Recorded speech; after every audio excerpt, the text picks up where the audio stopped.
The Italian leather chair in Damon Castellano's executive suite cost more than most people's cars. Imani Banks didn't know that when her exhausted body collapsed into it at 2:47 a.m. She'd been scrubbing floors for 16 hours straight across 3 different jobs.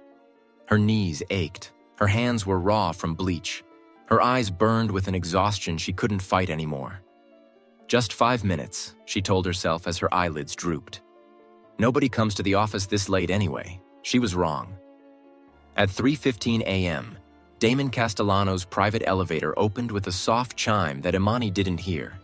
His 6'3" frame stepped into the darkness of his executive office, illuminated only by the Chicago skyline glowing through floor-to-ceiling windows. He flipped the light switch, and there she was, a woman, asleep, in his chair. Behind his desk, her cleaning cart abandoned beside her, buckets and mops scattered like she'd just given up on life. Damon's jaw clenched so tight his teeth hurt. His head of security, a former Marine named Burton, appeared at his shoulder. "Sir, I'll remove her immediately." "No." Damon's voice was cold as winter in Alaska. "Let her sleep." Burton blinked in confusion. Everyone who worked for Damon Castellano knew about his obsessive need for order, for control, for cleanliness. The man wore gloves just to shake hands at business meetings. He had his office deep cleaned twice daily. He'd once fired an executive for leaving a coffee ring on a conference table. And now he wanted to let some random cleaning woman sleep in his personal space? "Sir?" Burton asked carefully. Damon's dark eyes never left Imani's sleeping form as he picked up office phone. "Get me the number for Morrison Cleaning Services, the owner's personal cell." "Yes, I know what time it is. I don't care. 5 minutes." He hung up and continued watching Imani sleep, his mind already calculating. Then he made another call. "Burton, bring me a stick." "A stick, sir?" "A ruler. Something sharp and pointy. Something long." Burton knew better than to question him. "Yes, sir." 2 minutes later, Burton returned with a long wooden ruler. Damon took it, his face a mask of cold fury. "Everyone out," Damon commanded, his voice low and dangerous. "Now." The security team exchanged confused looks but filed into the elevator without another word. The doors closed with a soft whisper, leaving Damon alone with the intruder who dared to violate his sanctuary. He slowly pulled on a pair of black leather gloves, the kind he wore when contamination was unavoidable. His movements were precise, controlled, and terrifying. He approached the chair, ruler held like a weapon.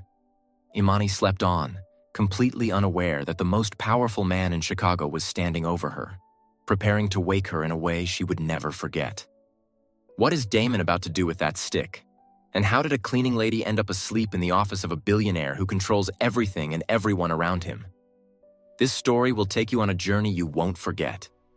Hit that subscribe button right now and turn on notifications because what happens next is going to shock you to your core.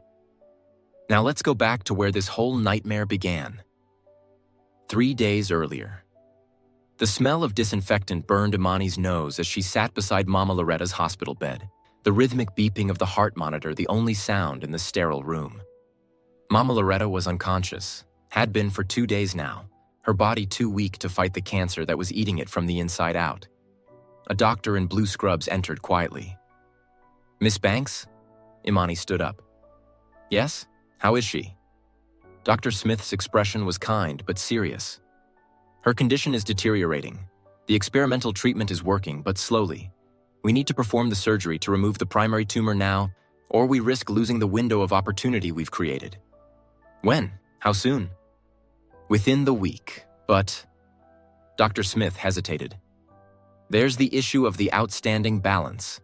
The hospital requires at least half the total cost up front before they'll schedule the surgery." "Half." Imani's stomach dropped. "How much is half?" "At least $140,000. $140,000. Imani felt the room tilt. She made $12 an hour at the diner, $15 at the cleaning company. Even working 80 hours a week, she'd be lucky to clear $2,000 a month after rent and bills. "I don't have that kind of money," Imani whispered, the words barely audible. I understand. But without the surgery, I'm sorry, Miss Banks. We need to see some progress on the payment plan by the end of the week. Dr. Barces Smith left, and Imani sank back into her chair, the weight of $140,000 crushing her chest. Imani's best friend Keisha found her 20 minutes later in the hospital chapel, which was empty except for Imani and an elderly woman praying in Spanish in the front row. There you are. Keisha slid into the pew beside Imani, balancing 2 cups of terrible hospital coffee. Nurse Deborah said you looked like you were about to pass out. What happened? $140,000. What? That's what I need. Half of Mama's bills to get her the surgery by the end of the week. Imani took the coffee gratefully, letting the warmth seep into her cold hands. I make maybe $2,000 a month. You do the math. Keisha let out a low whistle. Jesus. I don't think even he has that kind of money to spare right now. Despite everything, Keisha cracked a small smile at that. Girl, you better not let Sister Paulette hear you talking like that. She'll have the whole church praying over you for blasphemy. Imani almost laughed, but it came out as a sob instead. Keisha immediately wrapped her arms around her, and Imani let herself break down properly. The ugly kind of crying where you can't breathe and your nose runs and you sound like a wounded animal.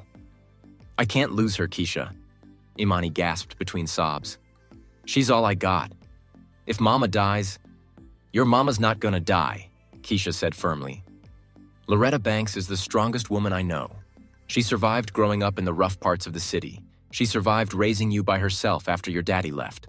She survived working 2 jobs for 20 years. She's gonna survive this too. But not if I can't pay for her surgery.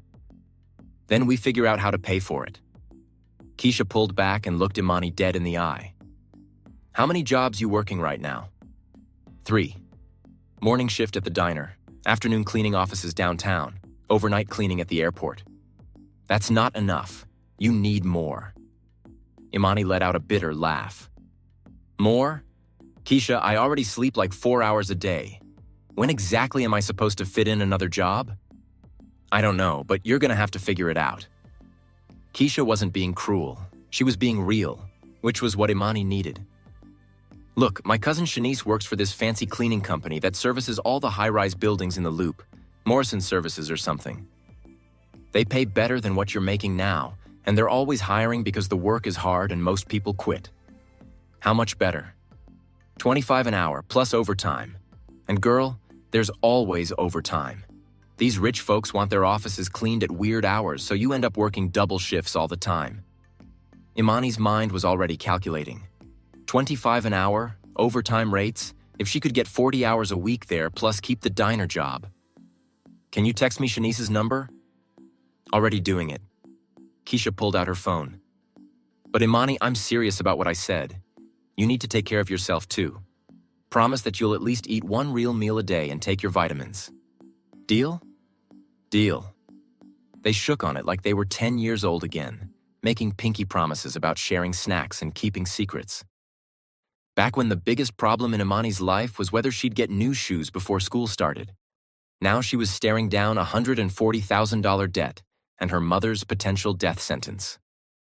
Whatever it takes, Imani repeated to herself as she headed upstairs to visit her mama before her diner shift started. Whatever it takes. 3 weeks later, Imani started working for Morrison Cleaning Services. The orientation was held in a dingy office building that smelled like mildew and desperation.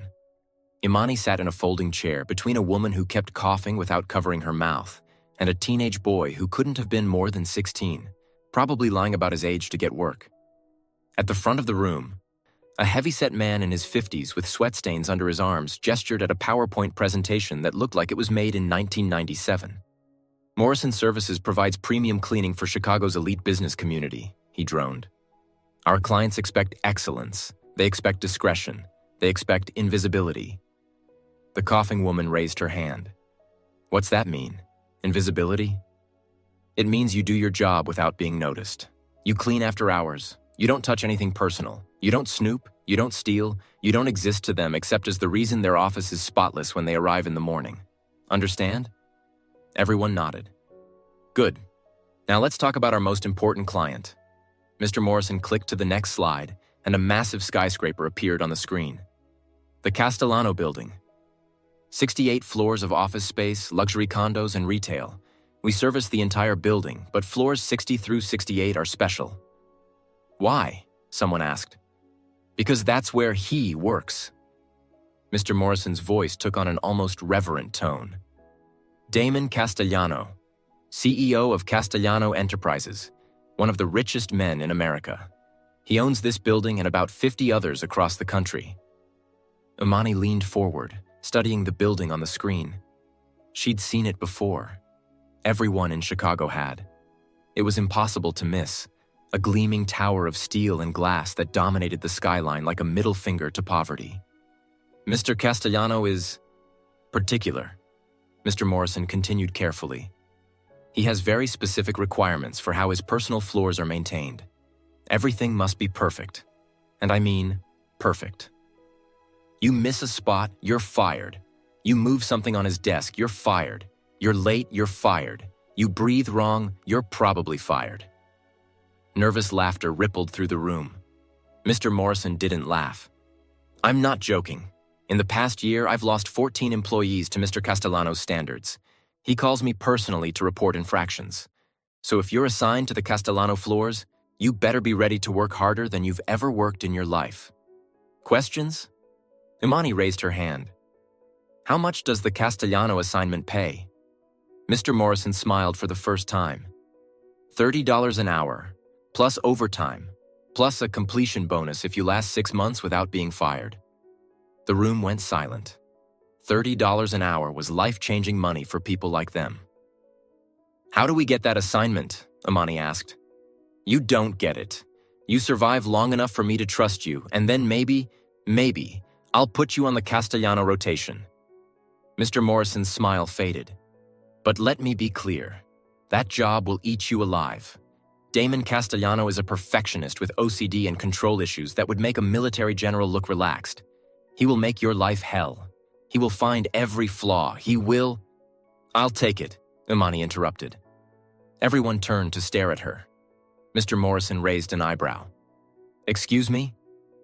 I'll take the Castellano assignment. Whenever you're ready to trust me, I want it. Imani's voice was steady, confident. Inside, her heart was pounding, but she couldn't let that show. I need the money. I'll work harder than anyone. I won't complain. I won't quit. Mr.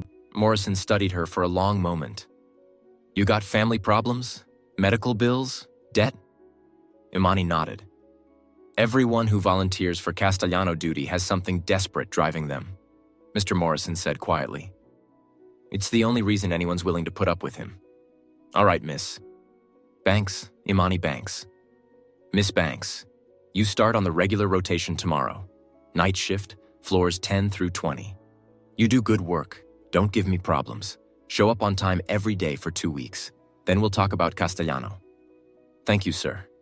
After the orientation, Imani walked out into the October Chicago wind, feeling something she hadn't felt in months. Hope. $30 an hour. If she could get that Castellano job and keep her diner shifts, if she could work enough overtime, if she could just hold it together for a few months, she could save her mama. Whatever it takes, she thought again as she headed for the bus stop. Whatever it takes. Imani lasted exactly 13 days before Mr. Morrison called her into his office. You're good, he said without preamble. Fast, thorough, no complaints from any of the building managers.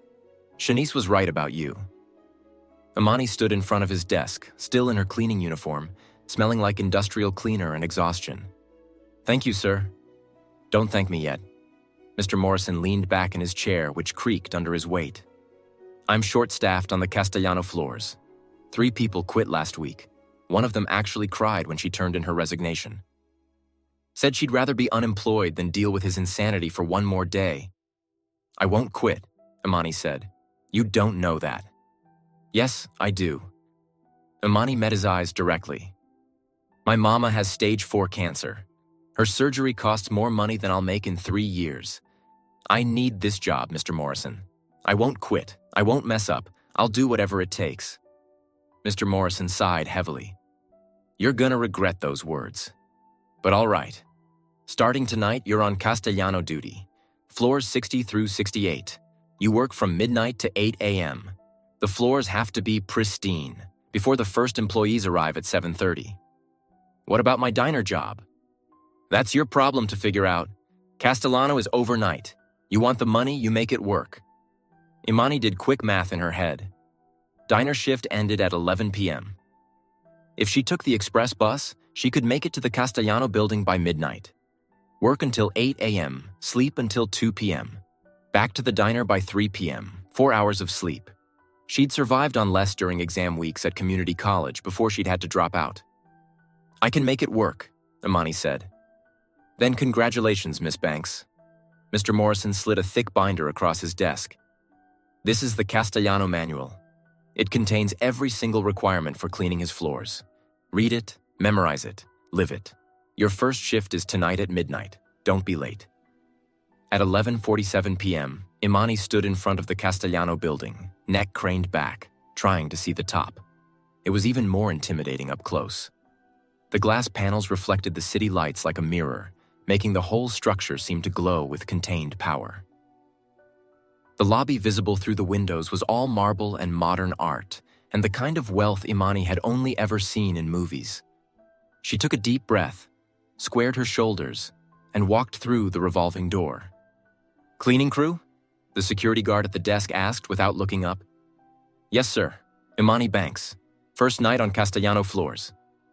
Now the guard looked up, and something like sympathy crossed his face. He was black, maybe in his 60s, with gray in his hair and kind eyes. "First night? Lord have mercy. You know what you're getting into, young lady?" I read the manual. Reading it and living it are two different things. The guard, his name tag said Walter, pulled out a tablet and had Imani sign in. Mr. Castellano is particular about everything, and I mean everything. Last girl who worked his floors got fired for leaving the vacuum cleaner cord coiled the wrong direction. "You're joking." I wish I was. Walter handed her a badge and a key card. "This gets you elevator access to floors 60 and above. Service elevator is around the corner. You'll be working alone up there. Mr. Castellano doesn't like multiple people in his space." "Alone? All 9 floors?" "All 9 floors. You got 8 hours. Better get started." By 2:30 a.m., Imani understood why 3 people had quit last week. The Castellano floors were immaculate to begin with. It was like cleaning a space that was already clean, searching for invisible dirt that might offend a man who apparently saw imperfection that normal humans couldn't perceive. But it wasn't just the cleaning that was exhausting. It was the pressure. Every surface Imani touched felt important. The conference table on the 63rd floor was probably worth more than her childhood home. The modern art on the walls looked like something from a museum. The carpet was so thick and perfect she felt guilty stepping on it with her discount sneakers. And everywhere, there were signs of Damon Castellano's obsessive control. Books arranged by height and color. Coffee mugs in the break room placed handle out, evenly spaced. Even the pens on the desks were aligned parallel to the desk edges. Imani found herself holding her breath as she cleaned, terrified of disturbing the perfect order of this perfect world. By the time she reached the 68th floor, Damon Castellano's personal executive suite, she was running behind schedule and exhausted in her bones. The executive suite was like something out of a movie. Floor-to-ceiling windows overlooking Lake Michigan. A desk the size of her apartment's kitchen made from dark wood that probably cost more than her car. Real art on the walls. Not prints, but actual paintings with texture and signatures. And that chair. That beautiful, soft Italian leather chair behind the massive desk. Imani knew she shouldn't. The manual explicitly said never to sit in client furniture. But her feet were screaming, her back was aching, and that chair looked so comfortable. Just for a second, she told herself. Just to rest my legs while I catch my breath. She sank into the chair, and it was like sitting on a cloud. The leather was butter soft, the cushioning perfect, the height adjusted exactly right. Imani closed her eyes. Just 1 minute. Then back to work. She woke up to something poking her arm. Not a finger. A ruler. Wake up. The voice was deep, cold, and very, very angry. Imani's eyes flew open. And there he was. He had to be the most gorgeous man she had ever set her eye on. The stranger stood over her, 6'3" of controlled fury in a three-piece suit that probably cost more than 3 months of her salary. His skin was deep brown, his hair cut close, his jaw sharp enough to cut glass. But it was his eyes that made Imani's blood run cold. Dark brown, almost black, and absolutely merciless. Imani tried to scramble out of the chair, but her exhausted body didn't cooperate. She half fell, half stumbled, catching herself on the desk. "I'm so sorry, I didn't mean to." "You fell asleep. In my chair. In my office." Each word was precisely articulated, like he was speaking to someone very stupid. "Do you have any idea how many health codes you just violated?" Her brain shook. Wait, his office? This man was Damon Castellano? She had imagined him to be just a grumpy old man. Looked like she only got the former right. "I'm sorry, Mr. Castellano, I was just—" "Get out. Please, Get out!" Damon's voice didn't rise in volume, but the command in it made Imani flinch. "I'm calling Morrison right now. You're fired. Security will escort you from the building." Panic seized Imani's chest. No, she couldn't get fired. Not now. Not when Mama's surgery was scheduled for next week and she was already short on the payment plan installment. "Please, Mr. Castellano." Imani's voice cracked. "Please don't fire me. I need this job. My mother is sick, she has cancer, and I need the money for her surgery. I'll work harder. I'll never sit down again. Everyone has a sob story," Damon interrupted coldly. He walked around to his desk, giving Imani a wide berth, she noticed, and reached for his phone. "Yours doesn't interest me." Imani did something stupid then. Something desperate. She lunged forward and grabbed his wrist before he could pick up the phone. "Please," she begged. "Please, just—" The world exploded. Not with pain or disgust, but with a jolt of pure electricity that shot up Imani's arm and straight through her entire body. It was like touching a live wire, but instead of hurting, it sent pleasant tingles everywhere. A warm, shocking current that made her gasp and let go instantly. Damon recoiled like she'd burned him. His whole body jerked backward with such force that his elbow caught the edge of the desk. The phone went flying. It arced through the air as if in slow motion, tumbling end over end, and smashed against the marble floor with a sound like a gunshot. The screen shattered into 1,000 pieces. For a moment, there was absolute silence. Imani stared at the destroyed phone, her mind reeling from the strange, pleasant shock she'd just felt. Damon stared at his bare wrist where she'd touched him, his face twisted in something between shock and something else entirely. Something that looked almost like astonishment. "That phone," Damon said very quietly, his eyes still fixed on his wrist, "cost $80,000. Imani's world tilted. 80? What? Custom made, encrypted, one of a kind. And you just destroyed it." Damon finally looked up at her, and there was something strange in his gaze now. Something calculating.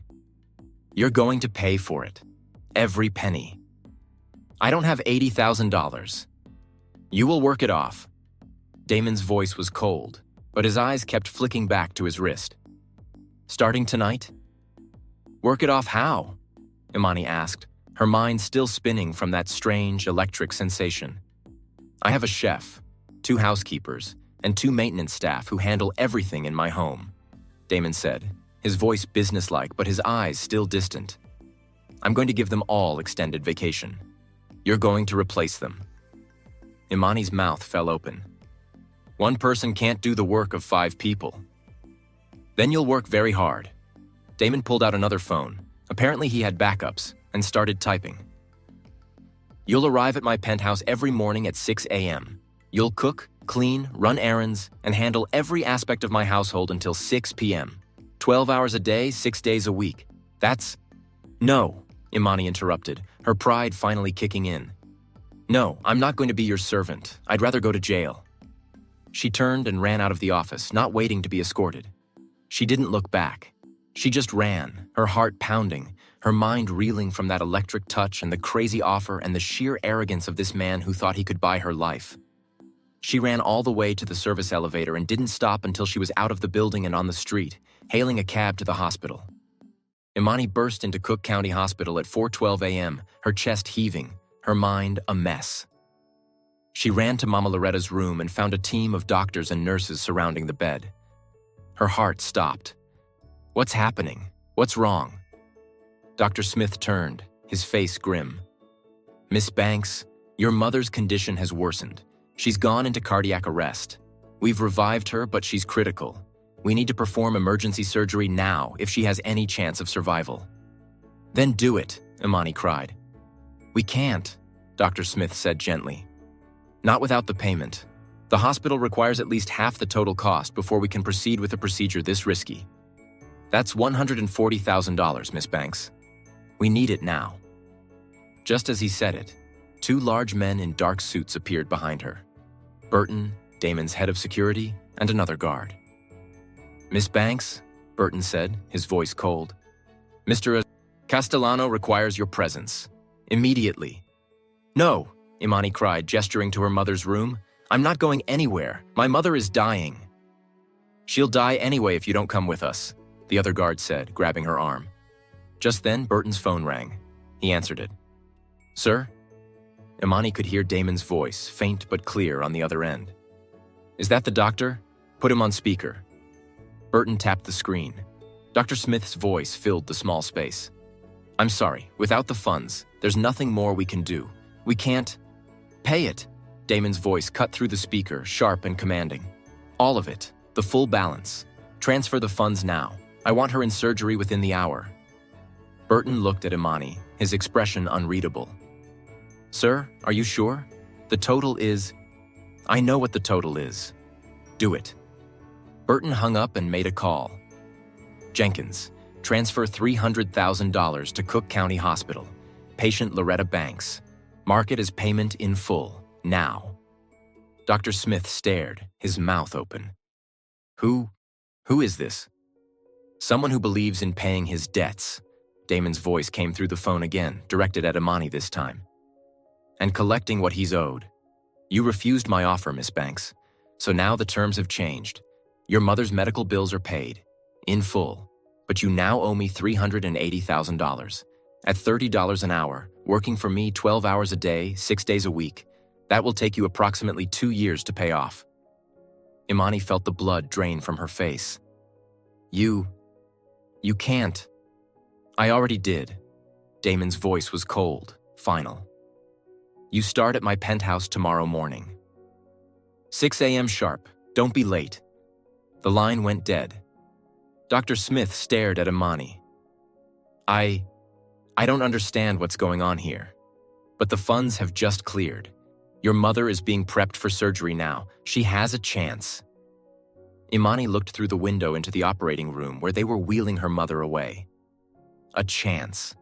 That's all she'd ever wanted.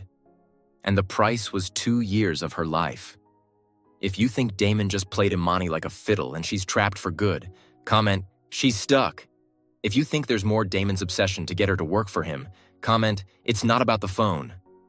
Either way, smash that like button and subscribe, and let's see what happens when Imani moves into Damon's house. The address Damon had texted Imani was in the Gold Coast, one of the most expensive neighborhoods in Chicago. Imani stood outside the sleek glass building at 5:52 a.m., staring up at the tower that overlooked Lake Michigan like it owned the view. She'd taken 3 buses to get here because she couldn't afford an Uber, and now she stood in the private lobby with a key card in her shaking hand. The elevator was private. It went directly to the penthouse. No stops in between. You can do this, Imani told herself. It's just 2 years. 2 years of cooking and cleaning for a control-freak billionaire, and then Mama's healthy, and you're free. And this is all just a bad memory. She swiped the key card. The elevator doors opened. Imani stepped inside, and the doors closed behind her with a soft whisper that sounded like a trap snapping shut. The penthouse was exactly what Imani expected, and somehow worse. Everything was white and chrome and glass. The furniture looked like it belonged in a museum. The art on the walls was definitely real and definitely worth more than Imani would make in her entire lifetime. Floor-to-ceiling windows showed a view of Lake Michigan that was so beautiful it hurt. And it was absolutely, perfectly, obsessively clean. Not a speck of dust, not a single item out of place. Even the throw pillows on the couch were arranged at precise angles, like someone had measured them with a protractor. "You're 8 minutes early." Imani jumped and spun around. Damon stood in a doorway she hadn't noticed. Dressed in workout clothes, expensive athletic wear that showed off his broad shoulders and muscular frame. He had a towel around his neck and a water bottle in his hand. He must have just finished exercising. He looked good. Really good. The kind of good that made Imani's mouth go dry despite the fact that she was supposed to hate him. "I thought early was better than late," Imani said, trying to keep her voice steady. "Early is unpredictable. Unpredictable disrupts my schedule." Damon's dark eyes swept over her, assessing. "But I suppose it shows initiative. There's a schedule on the kitchen counter. Follow it exactly. I'll be in my office working. Don't disturb me unless the building is on fire." He disappeared through another door before Imani could respond. Imani stood in the massive living room, alone, and let out a breath she didn't know she'd been holding. 2 years, she reminded herself. You can survive anything for 2 years. The schedule was typed, printed, and laminated. Of course it was. Daily schedule. Household staff. 6:00 a.m. Prepare breakfast. Egg white omelet with spinach and tomatoes, no cheese. 1 slice whole grain toast, dry. Black coffee, French press, exactly 4 minutes brewing time. Fresh orange juice, squeezed that morning, not from carton. 7:00 a.m. Serve breakfast. Place in dining room on Eastern placemat. Utensils exactly 1 inch from plate edge. Coffee cup handle at 3 o'clock position.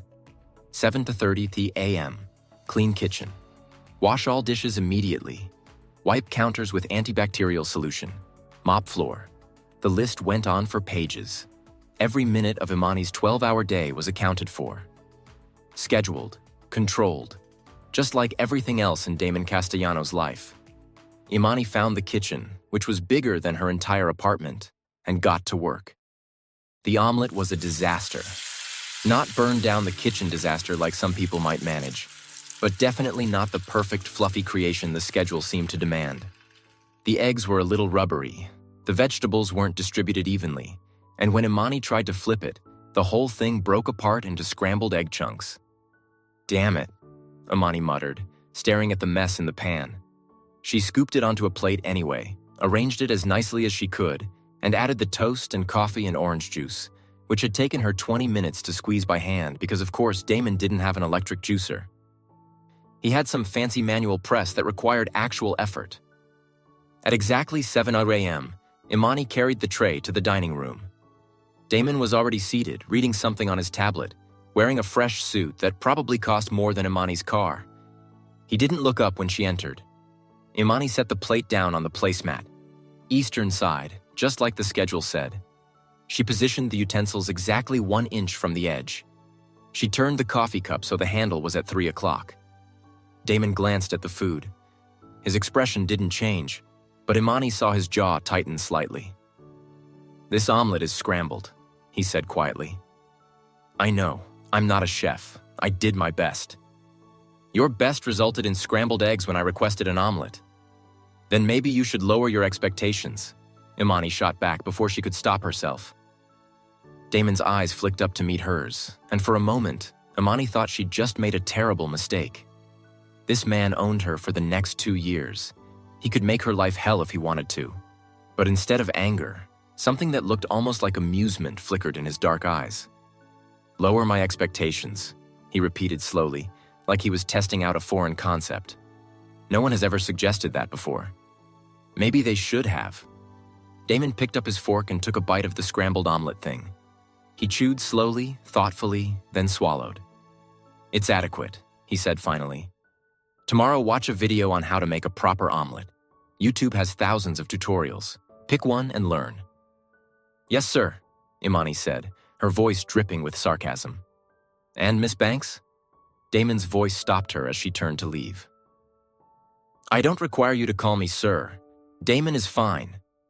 Imani looked back at him, surprised. "You want me to call you by your first name?" "We'll be working closely together for 2 years. Formality seems unnecessary." He took a sip of his coffee, and Imani saw the tiniest hint of satisfaction cross his face. "The coffee's perfect, by the way. However you made it, do it exactly the same tomorrow." It was probably the closest thing to a compliment Damon Castellano had ever given anyone. Imani didn't know whether to be pleased or annoyed. She settled for confused. The rest of the morning was a blur of tasks that never seemed to end. Clean the kitchen. Wipe down all surfaces. Organize the pantry, alphabetically, because of course everything had to be alphabetical. Vacuum the living room in straight lines. Dust the bookshelves without moving any books out of their precise order. By noon, Imani's back was aching and her hands smelled like cleaning solution. The schedule said she had a 30-minute lunch break, so she collapsed onto one of the kitchen stools and pulled out the sandwich she'd brought from home. She was halfway through it when she felt someone watching her. Imani looked up. Damon stood in the kitchen doorway, staring at her sandwich like it was a foreign object. "Is that gas station ham?" he asked, his tone somewhere between fascinated and horrified. "Yes, it's cheap and it fills me up. Problem?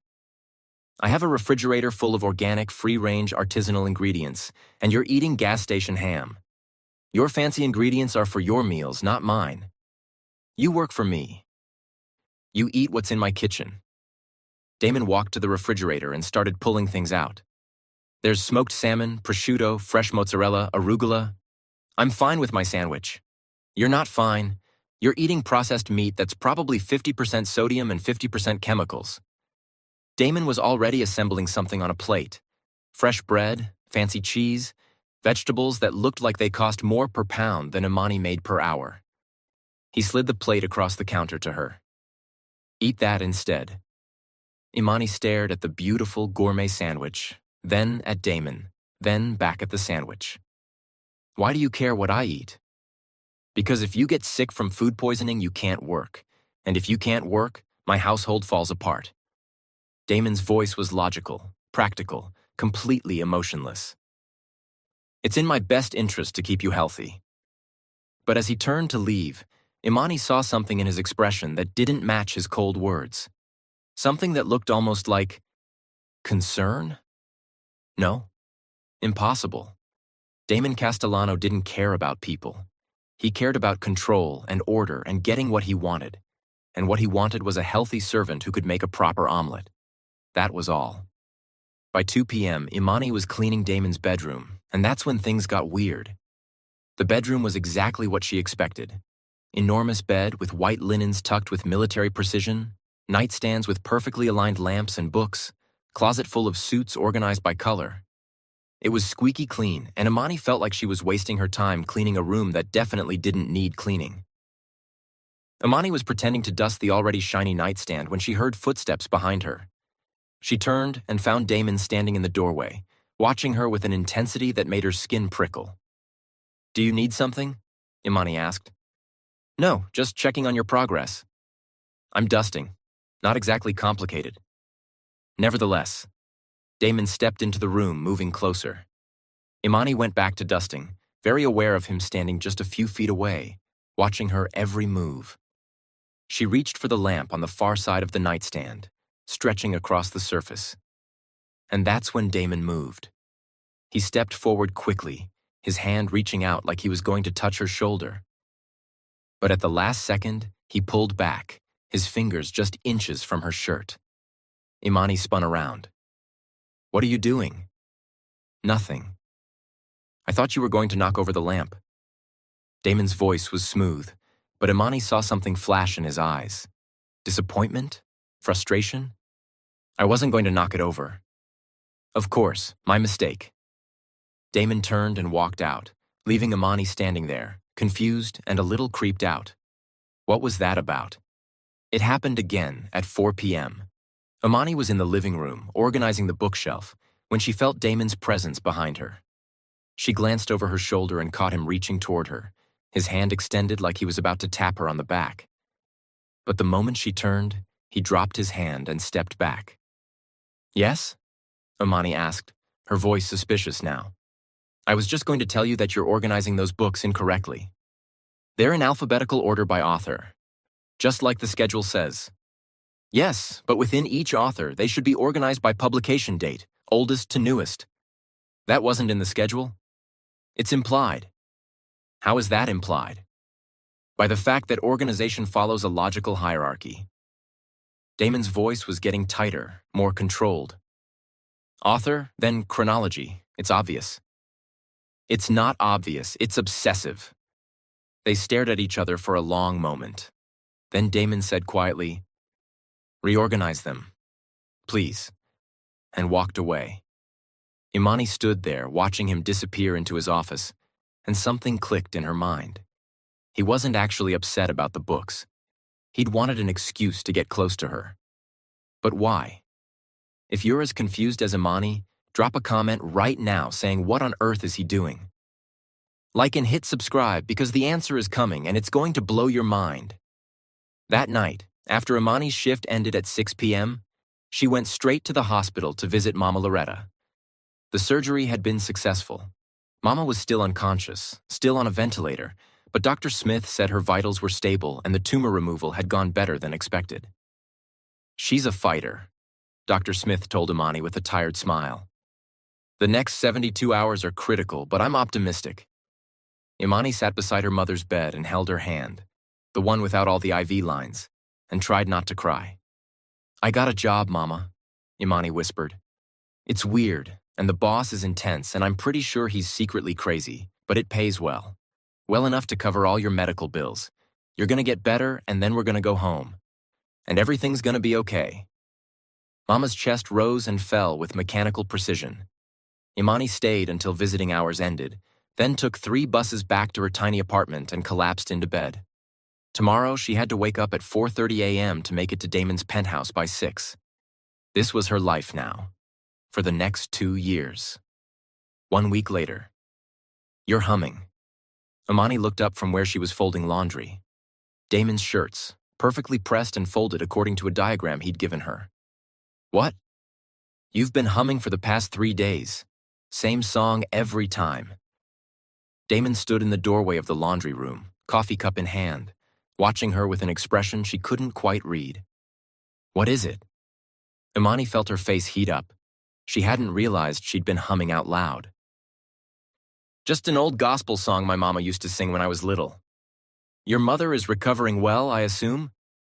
You know about that?" "I paid the bills. I get the medical updates." Damon's voice was matter-of-fact. "Dr. Smith says she's responding to treatment better than expected." Something warm bloomed in Imani's chest. He was keeping track of Mama's recovery? "Thank you," Imani said quietly, "for paying for everything. I know I'm working it off, but still. Thank you." Damon looked uncomfortable with the gratitude.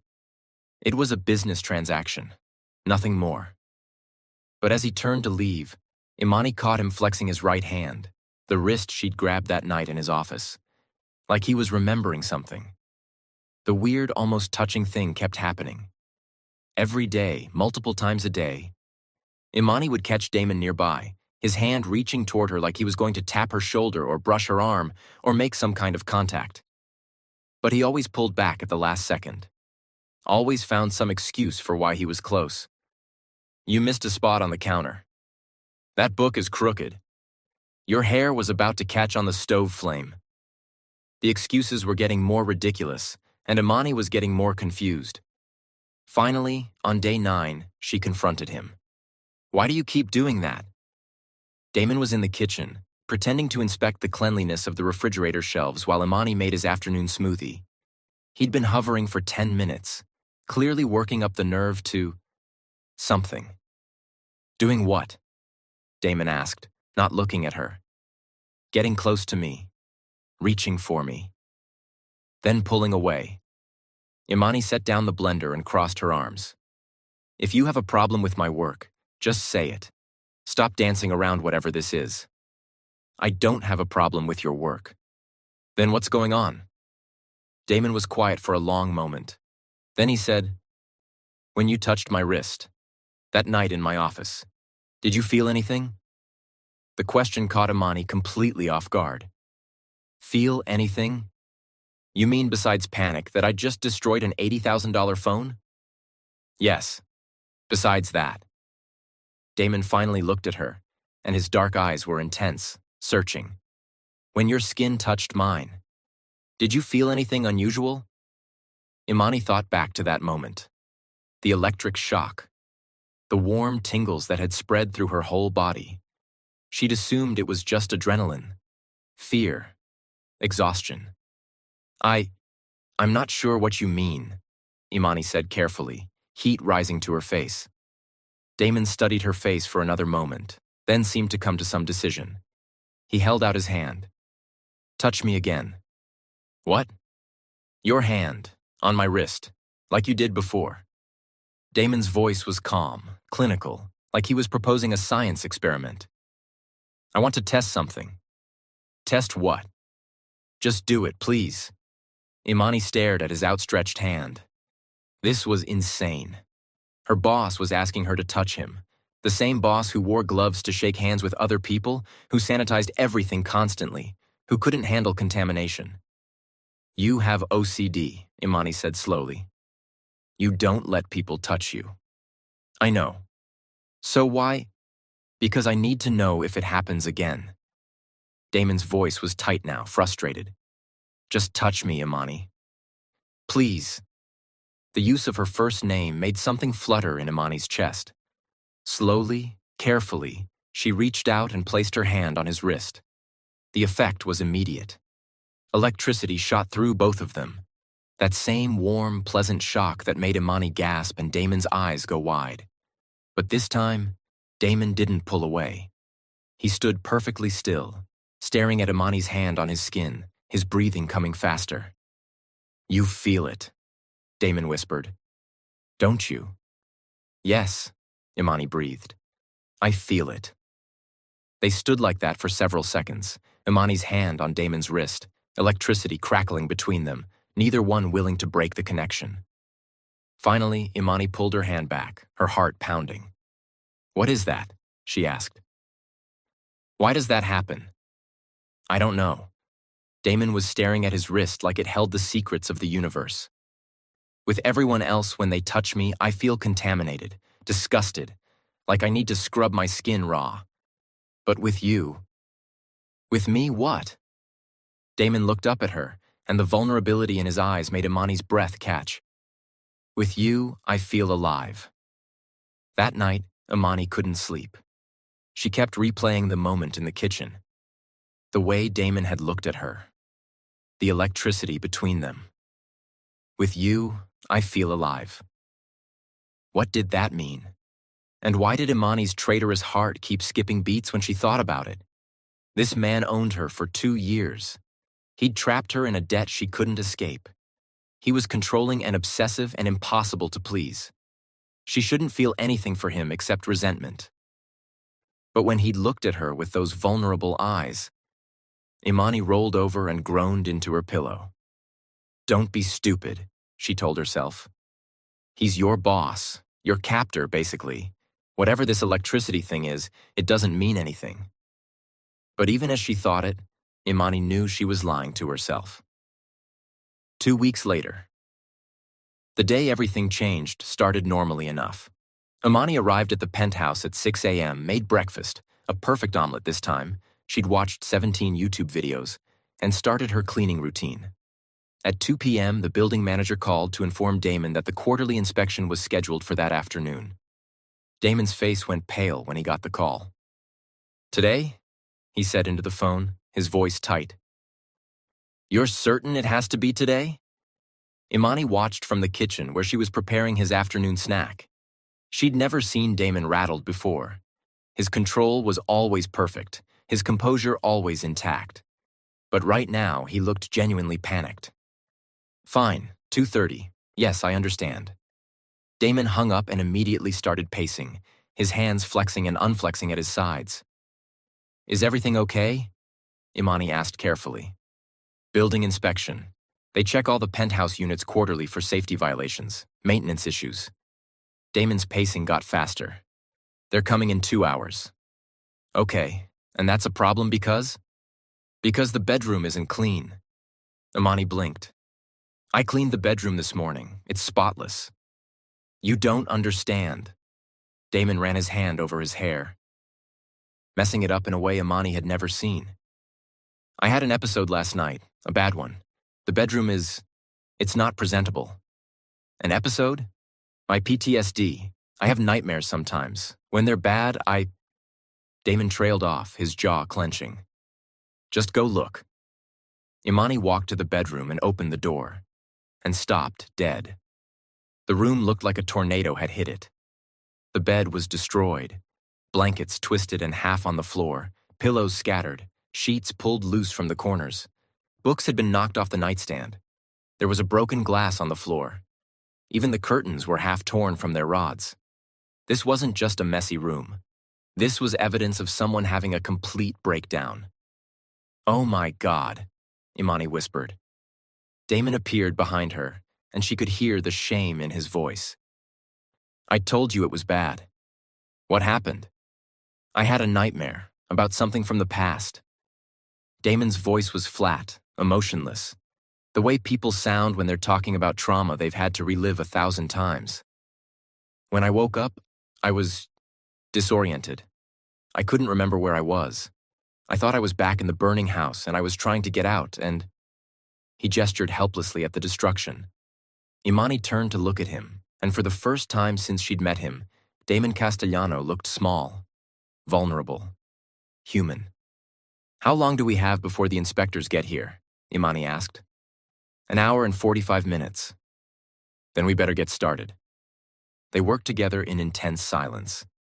Imani stripped the bed and remade it with fresh linens while Damon picked up the broken glass and cleaned up the water. She straightened the curtains while he reorganized the books. She vacuumed while he wiped down every surface. At one point, they both reached for the same pillow. Their hands touched. That familiar electricity shot through them both, but neither one pulled away. They just stood there, hands touching, eyes locked, something heavy and intense passing between them. Thank you, Damon said quietly, for not asking questions, for just helping. You're welcome. The moment stretched between them, charged with something neither of them was ready to name. Then Damon's phone buzzed with a reminder. 30 minutes until the inspection. They broke apart and got back to work. The bedroom was perfect by the time the building inspectors arrived. 2 people, a middle-aged white woman with a clipboard and a younger Latino man with a tablet, showed up at exactly 2:30 p.m. Afternoon, the woman said with a professional smile. I'm Janet Harris, Building Management. This is my colleague, Carlos Reyes. We're here for the quarterly inspection. Is Mr. Castellano available? He's in a meeting, Imani lied smoothly, because Damon had specifically told her to handle this without disturbing him. I'm Imani Banks, his household manager. I can show you around. The inspection went smoothly. Janet and Carlos checked the smoke detectors, tested the water pressure, examined the HVAC vents. Everything was perfect because of course it was. This was Damon's space, and nothing was ever less than perfect. When they got to the bedroom, Imani held her breath. Janet walked around, checking windows, testing outlets, making notes on her clipboard. Everything looks great in here, she said finally. Mr. Castellano maintains his property beautifully. Imani let out a breath she didn't know she'd been holding. After the inspectors left, Imani found Damon in his office, staring at his computer screen without actually seeing it. They're gone, Imani said from the doorway. Everything passed inspection. Damon's shoulders sagged with relief. Thank you. For covering, for cleaning, for… He turned to look at her. For not making me feel like a freak about the bedroom. You're not a freak. I destroyed my own room in the middle of the night because I thought I was trapped in a fire from 13 years ago. That's pretty much the definition of a freak. Imani walked into the office and sat down in the chair across from his desk, something she'd never done before. It felt presumptuous. But right now, Damon didn't look like a powerful billionaire CEO. He looked like a broken man who needed someone to see him. "Tell me about the fire," Imani said quietly. "Please?" she added as an afterthought. Damon was silent for so long that Imani thought he wasn't going to answer. Then he started talking. "I was 8 years old," Damon said, his voice distant. "My dad worked long hours, so it was usually just me and my little sister, Arya. She was 6. My mom worked evenings, so we were alone a lot." He paused, and Imani saw his hands trembling slightly. "I was a reckless kid, wild, never listened, never followed rules. My dad used to say I had too much energy and not enough sense." Damon's laugh was bitter. He was right. "What happened?" "I found my dad's lighter. I'd been told 1,000 times not to play with fire, but I was 8 and stupid and thought I knew better." Damon's voice was getting tighter now, more strained. "I was in my bedroom, lighting matches, watching them burn. It was fascinating. The way the flame moved, the heat, the power of it." Imani could see where this was going, but she stayed quiet, letting him tell it. "One of the matches fell onto my bedspread. It caught. I tried to put it out, but it spread so fast. Within seconds, the whole bed was on fire. Then the curtains, then the walls." Damon's breathing was getting faster. "I ran to get Arya. I thought we could get out together. But the smoke was so thick, and the heat was so intense, and I was just a kid, and I didn't know what to do.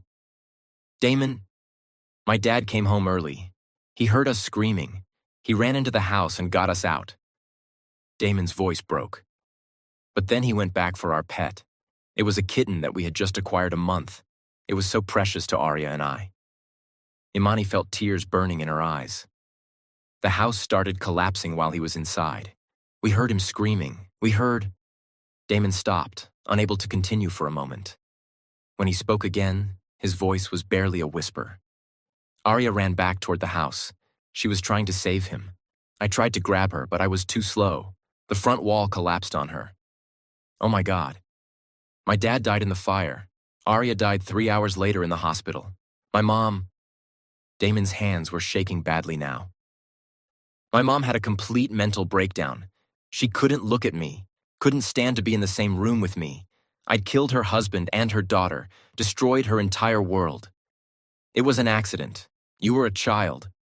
It doesn't matter." Damon's voice was harsh. "I caused it. My recklessness, my stupidity, my complete inability to follow simple rules. So my mom signed over custody to my uncle, my dad's estranged brother who I'd met maybe twice. He was a billionaire, already made his fortune in tech. Did you ever see your mom again?" "Once, at the funeral. She looked at me like I was a monster, like I'd personally murdered her family.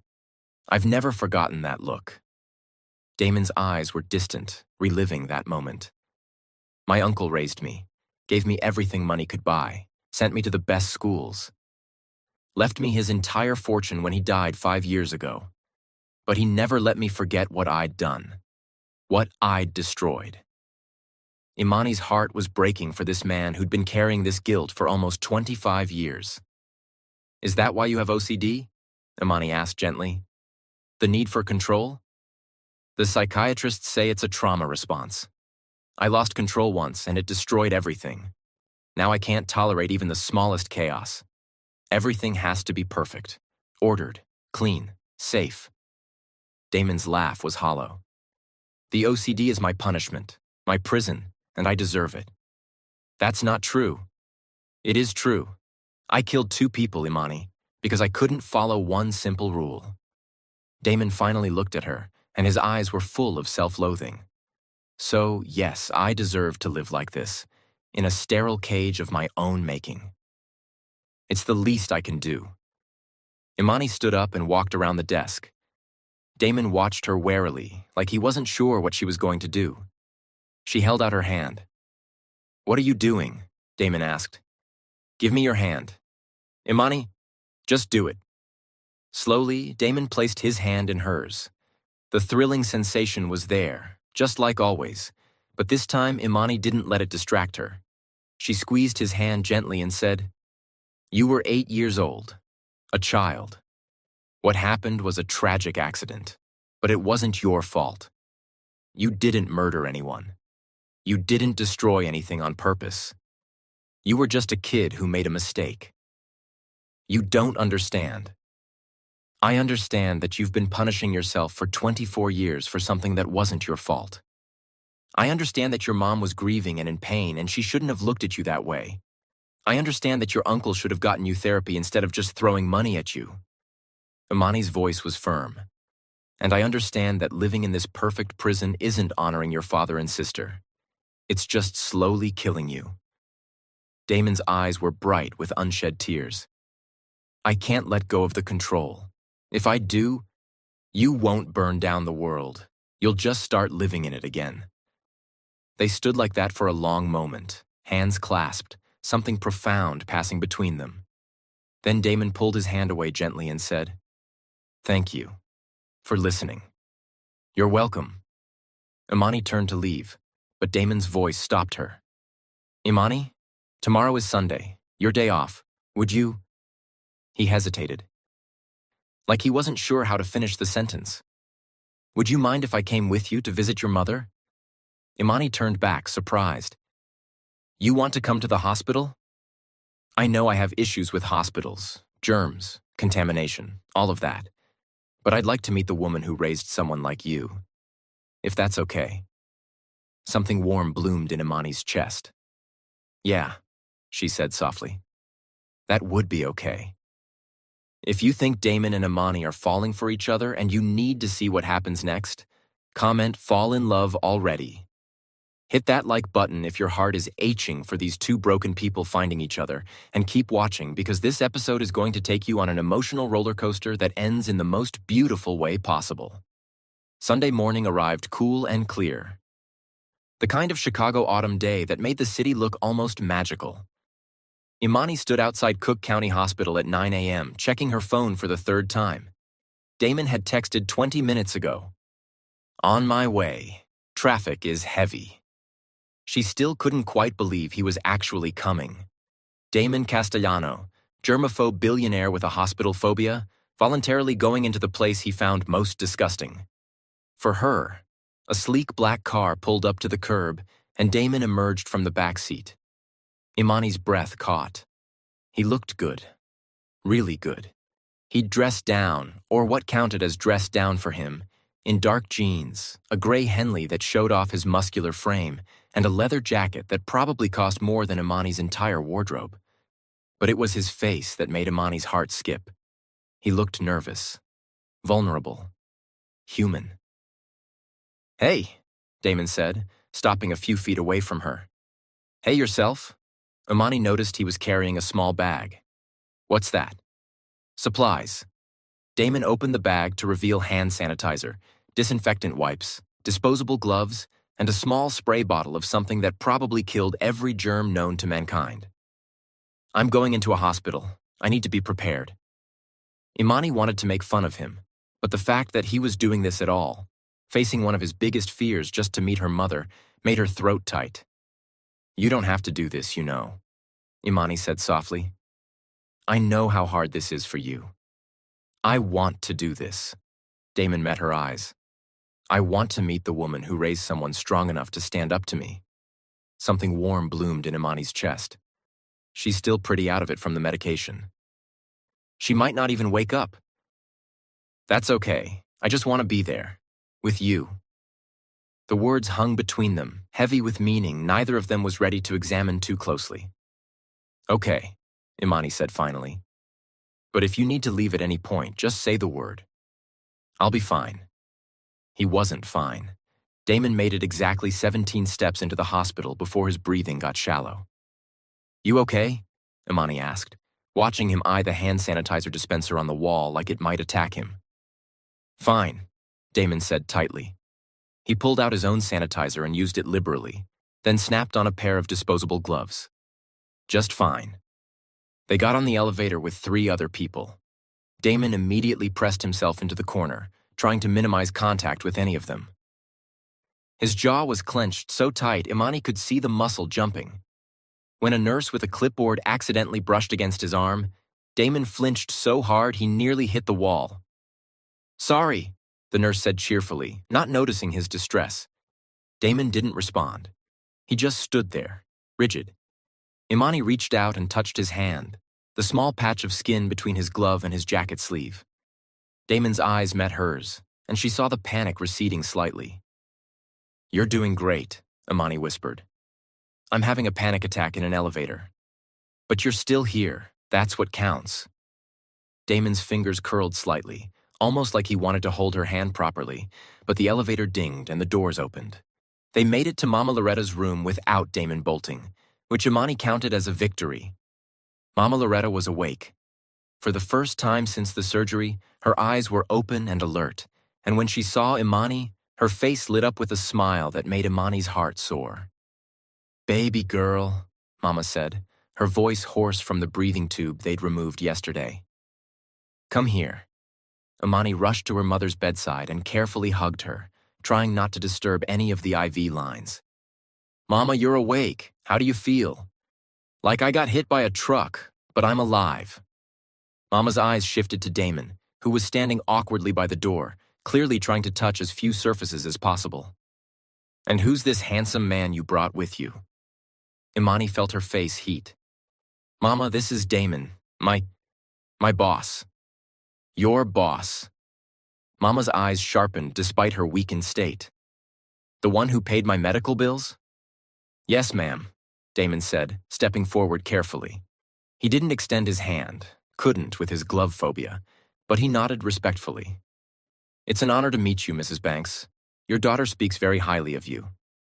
"Does she now?" Mama studied Damon with an intensity that made Imani nervous. Loretta Banks might be recovering from major surgery, but her mama radar was still fully operational. "And how exactly does my daughter's boss end up paying $300,000 in medical bills?" "Oh no. Mama, I told you I got a new job. A job that pays $300,000 up front? For a girl with no college degree?" Mama's eyes never left Damon. "That's not a job, baby.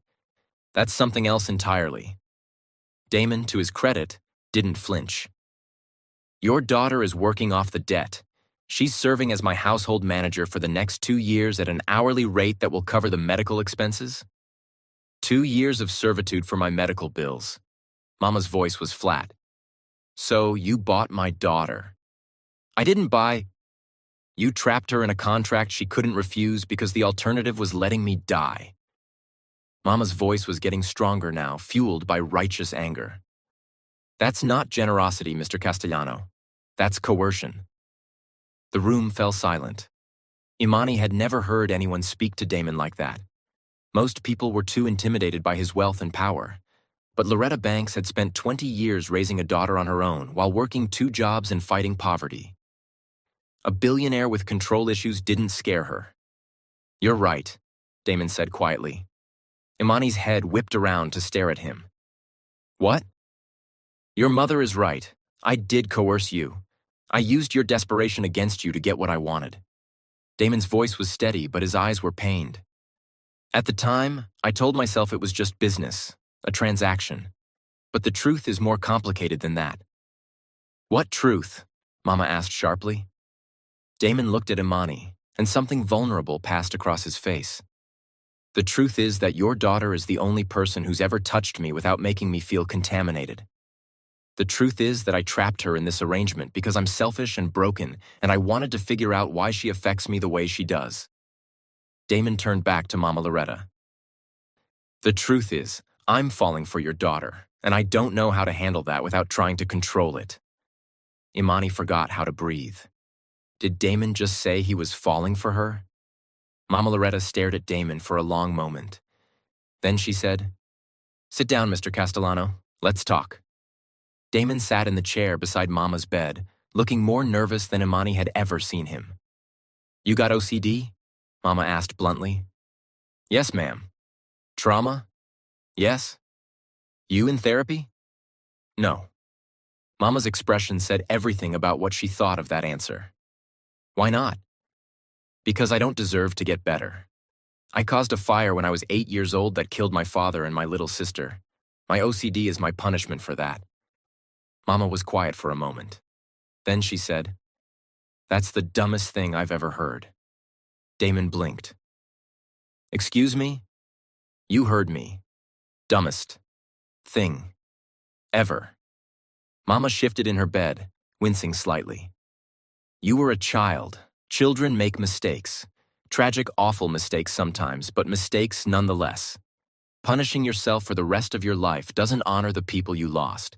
It just wastes the life you still have. Mrs. Banks? And using my daughter as some kind of guinea pig to figure out your feelings?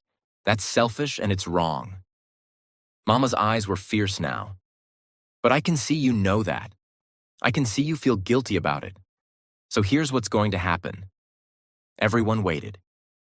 You should go to therapy. Real therapy, not just medication. You're going to work on your issues like a grown man instead of hiding behind your money and your control. Mama pointed a finger at Damon. And you're going to release my daughter from this contract, immediately. Mama, Imani protested. Hush, baby, I'm not done. Mama turned that finger toward Imani. And you. If you want to keep working for this man, that's your choice. But it has to be a choice, not an obligation. You understand me? Imani nodded, too stunned to speak. Mama looked back at Damon. You love my daughter? Damon swallowed hard. I think I might. It's complicated. Love is always complicated, but it shouldn't be transactional. So if you want to be with Imani, you court her properly. You date her. You treat her with respect and dignity. And if she chooses you, it's because she wants you, not because she owes you. Clear? Yes, ma'am. Good. Mama leaned back against her pillows, suddenly looking exhausted.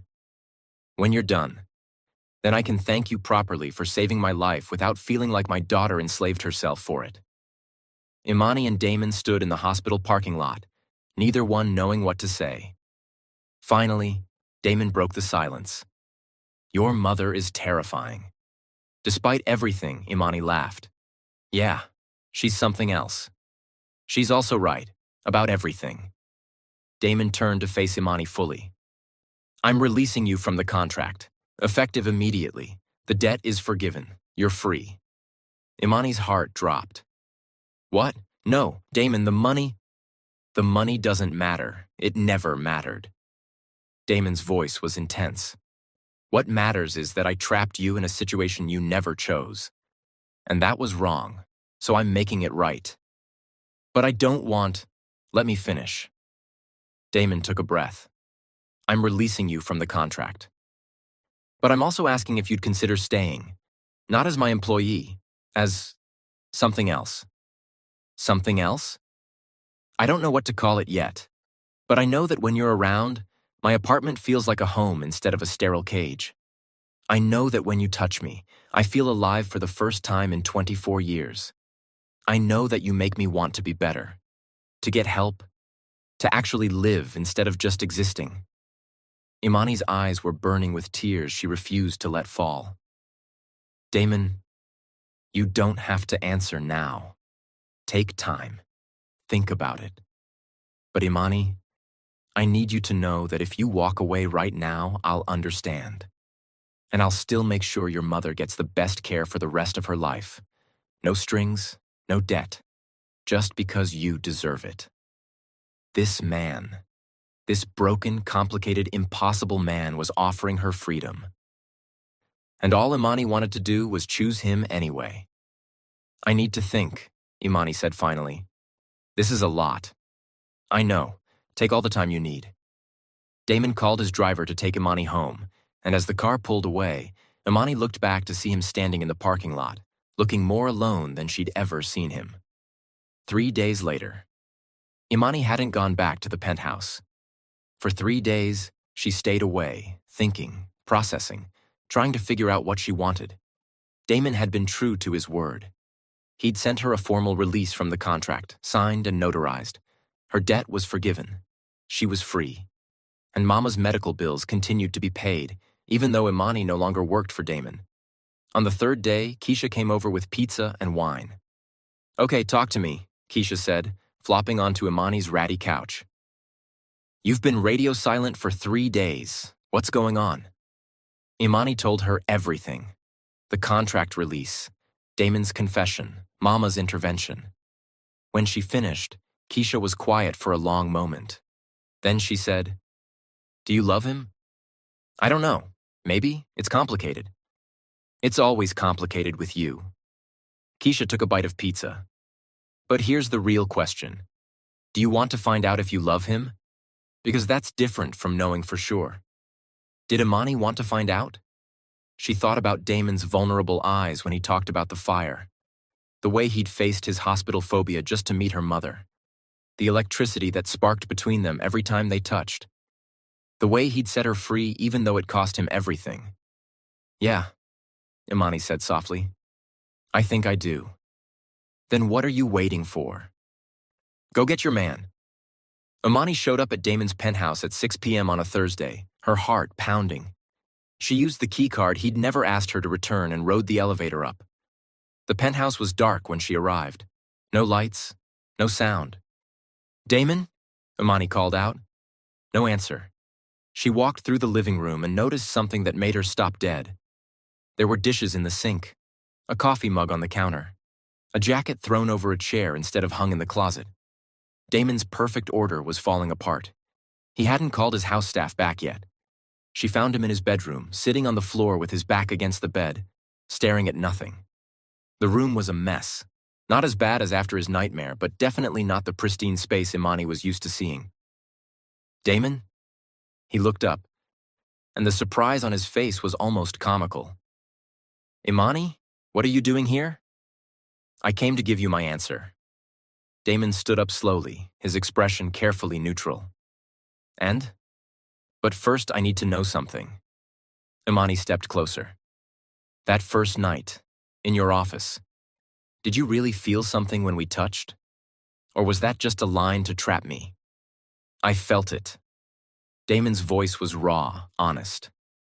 "I've spent my whole life recoiling from human touch, and then you grabbed my wrist and I felt alive. It terrified me. So I trapped you because I'm selfish and I wanted to understand it. To understand you. And do you? Understand me? No. But I want to spend however long it takes learning." Imani closed the distance between them until they were standing inches apart. "I have conditions," she said firmly. "Anything. First, you start therapy, real therapy, this week. Done. Second, you stop using your OCD as punishment. You work on getting better because you deserve to heal, not because I'm asking you to. Okay. Third, we date like normal people. You take me to dinner. We go to movies. We figure out if this electricity between us is real or just some weird psychological reaction to trauma and desperation." Damon's lips twitched into almost smile. "Those are fair conditions. And fourth?" Imani reached out and took his hand, feeling that familiar shock run through both of them. "You let me help you clean up this mess. Because partners don't let partners drown alone." Damon's eyes went bright with emotion. "Partners? If you want to be." Instead of answering with words, Damon did something that shocked them both. He pulled her close and wrapped his arms around her in a full embrace. Imani gasped. Damon touching her freely like this still shocked her to the bone. Every time. "Damon, you're OCD. Won't this make you panic?" "I thought it would," Damon murmured into her hair. "But it doesn't. With you, it doesn't." They stood like that for a long moment, holding each other, feeling the electricity flow between them. Not just the strange shock, but something deeper, something real. Finally, Damon pulled back slightly to look at her. "I need to test something," he said quietly. "Test what?" "A theory, about why I can touch you without feeling contaminated." Damon's thumb traced her jawline, his eyes intense. "I think you might be my antidote. The one person who can break through my compulsions. But I need to be sure." "How do you test that?" Damon's eyes dropped to her lips. "If I can kiss you without recoiling or panicking, I'll know for certain that what I feel for you is stronger than my disorder." Imani's heart was racing so fast she thought it might explode. "And if you can't?" "Then we figure it out together. But Imani, I need to know. Can I kiss you?" Instead of answering, Imani rose up on her toes and closed the distance between them. The moment Damon's lips touched Imani's, the world stopped. It wasn't just the way it sent pleasant tingles through every nerve ending. It was the way Damon kissed her like she was precious, like she was the answer to a question he'd been asking his whole life. One of his hands cupped her face, the other wrapped around her waist, pulling her closer. And he didn't pull away. Didn't panic, didn't recoil. He just kissed her deeper, like he was drowning and she was air. When they finally broke apart, both breathing hard, Damon pressed his forehead against hers. "I think I've found my antidote," he whispered. Imani's laugh was shaky, emotional. "That was very smooth. I'm serious. You're the cure to everything that's broken in me." "I'm not a cure, Damon. I'm just a person." Imani pulled back to look at him properly. "You still need therapy. You still need to work on yourself. I can't fix you." "I know, but you make me want to fix myself. That's more than anyone's ever done." They kissed again, slower this time, sweeter. And then Imani's phone rang. She groaned and pulled it out. The hospital. "Hello? Miss Banks? This is Dr. Smith. I wanted to let you know your mother is being released in about a week. Her recovery has exceeded all our expectations." Imani felt tears spring to her eyes. "Really? She can come home?" "Yes. She'll need follow-up care and ongoing monitoring, but the cancer is in remission. Your mother beat it, Miss Banks." After Imani hung up, she turned to Damon with tears streaming down her face. "Mama's coming home. She beat it. She actually beat it." Damon pulled her into another hug, and Imani felt his chest shake with emotion too. They stood like that in his messy bedroom, holding each other, two broken people who'd somehow found healing in each other. Life was perfect for them in that moment, but someone from the past was about to turn everything upside down. 1 week later. The knock on Damon's door came at 3 p.m. on a Tuesday. Damon opened it to find a woman he hadn't seen since he was 8. His mother. "Hello, Damon." Everything inside Damon went cold. "How did you find me?" "You're a billionaire CEO. You're not exactly hard to find." His mother, Catherine Castellano, stepped into the penthouse without being invited. "We need to talk." Just then, Imani came out of the kitchen, having heard the muffled conversation from the doorway. Dish towel in hand, Catherine took one look at her and sneered. "Who is this? Your girlfriend? Your wife?"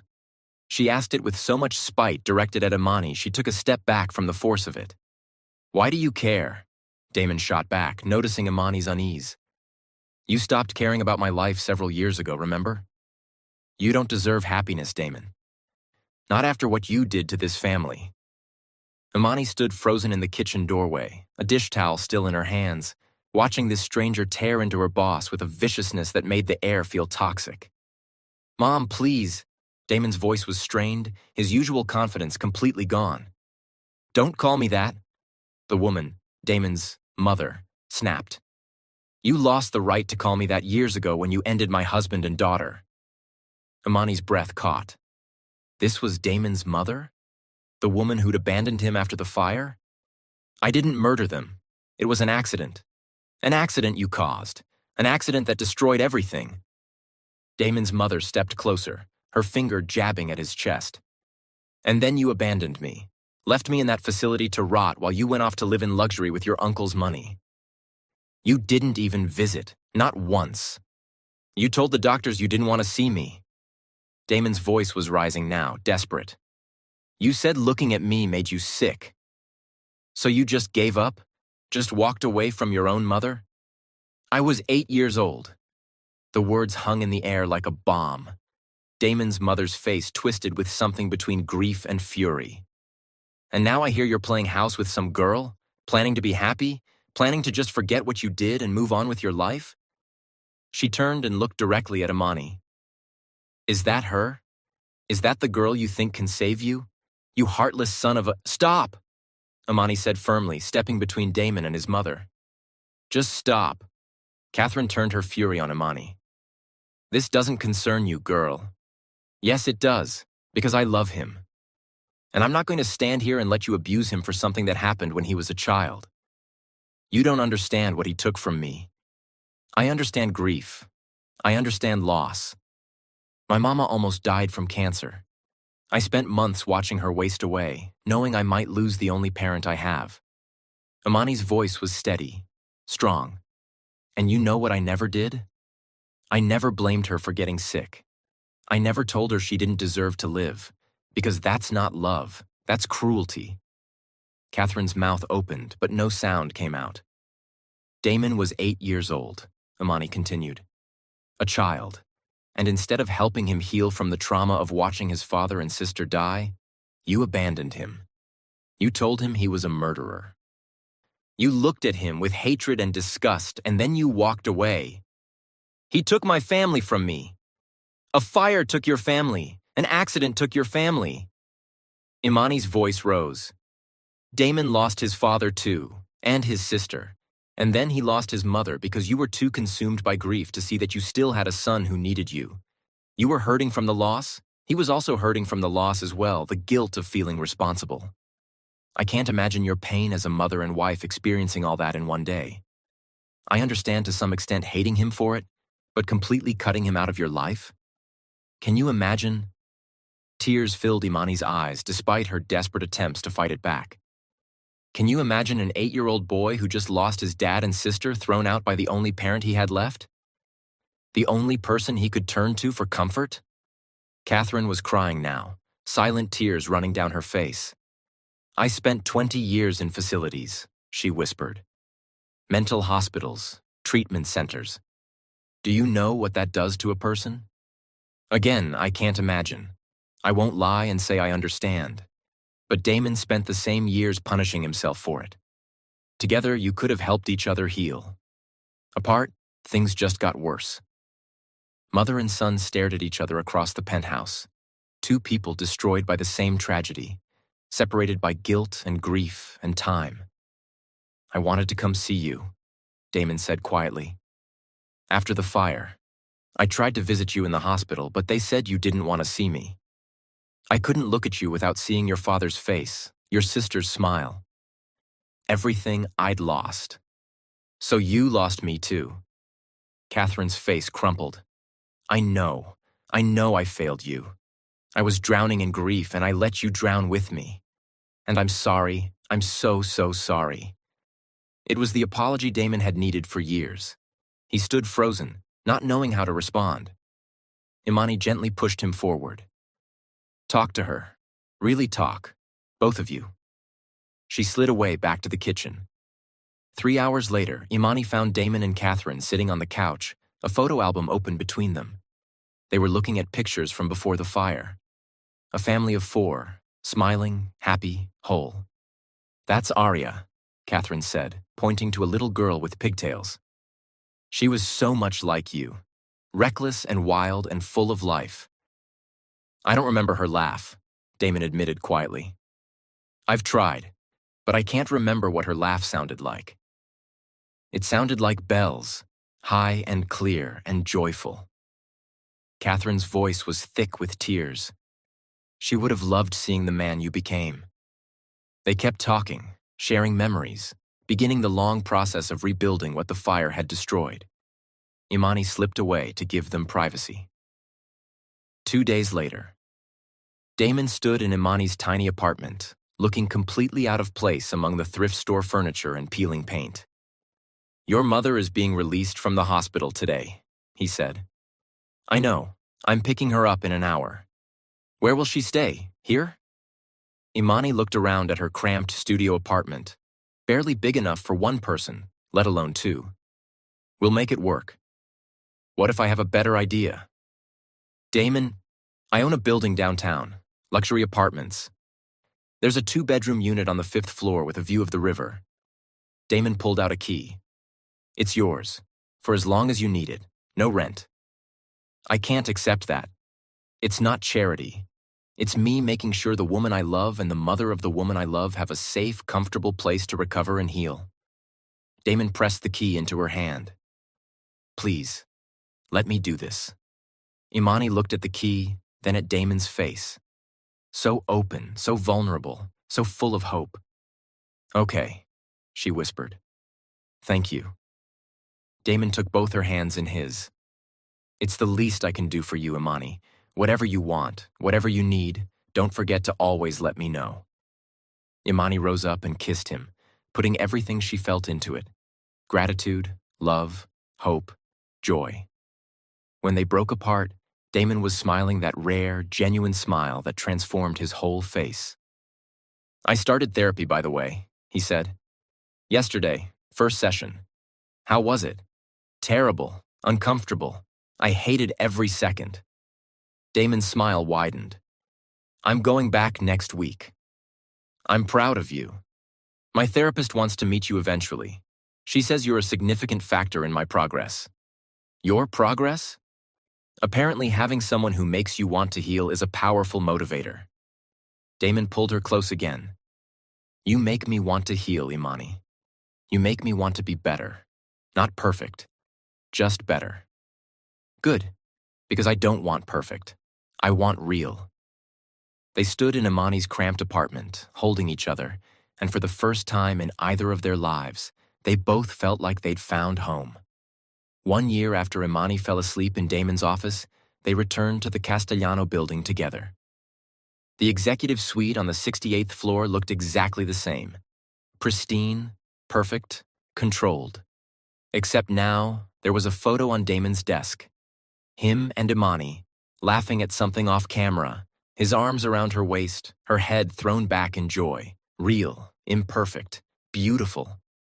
"I still can't believe you kept that chair," Imani said, looking at the Italian leather executive chair where this all started. "Are you kidding? That chair is significant. It's where I found you, where everything changed. Where you woke me up with a ruler and threatened to have me arrested." "Details."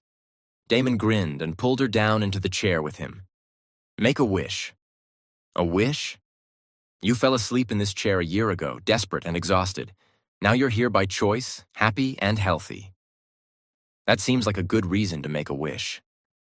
Imani closed her eyes and thought about everything that had happened in the past year.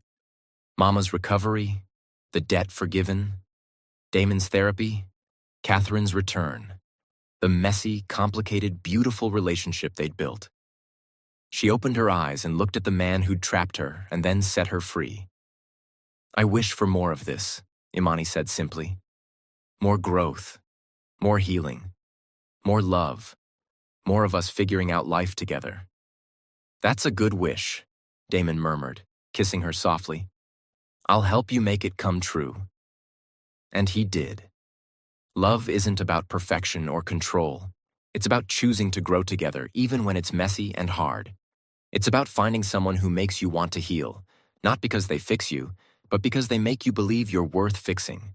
And sometimes, just sometimes, the worst day of your life leads you directly to the best thing that ever happened to you. If this story touched your heart, hit that like button. Comment below telling me your favorite moment from this series. And subscribe because we have more incredible stories coming that will make you laugh, cry, and believe in the power of love to heal even the deepest wounds. Thank you for watching. See you in the next story.